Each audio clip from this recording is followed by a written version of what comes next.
Federal ঋণ প্রতিটি আমেরিকানের উপরে গোপন করের মতো চাপ তৈরি করছে। 2025 সালে ঋণের সুদ প্রায় $1.028 ট্রিলিয়ন, যা প্রতি পরিবারে প্রায় $7,600 সমান।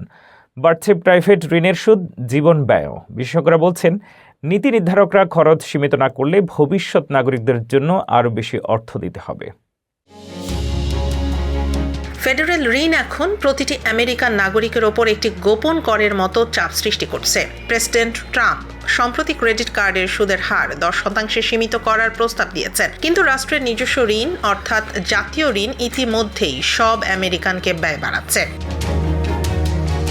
2025 অর্থ বছরে ফেডারেল ঋণের সুদ প্রায় $1.028 ট্রিলিয়ন ছিল, যা প্রতি পরিবারের জন্য প্রায় $7,600 সমান। এটি পরিবারের স্বাস্থ্য, গ্যাস, খাবার বা অবসর তহবিলে ব্যয়কৃত খরচের চেয়ে অনেক বেশি।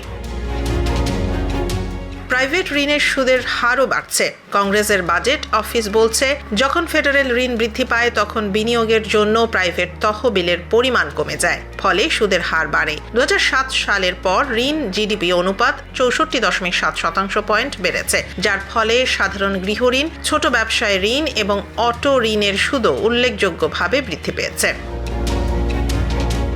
যদি ঋণের ওপর অতিরিক্ত সুদের চাপ বৃদ্ধি পায়, ভবিষ্যতে নাগরিকদের সরাসরি ফেডারেল ঋণের সুদও দিতে হবে। গ্রিসের উদাহরণ দেখায় ঋণ সংকট খুব দ্রুত কমে এসে অর্থনৈতিক বোঝা বাড়াতে পারে।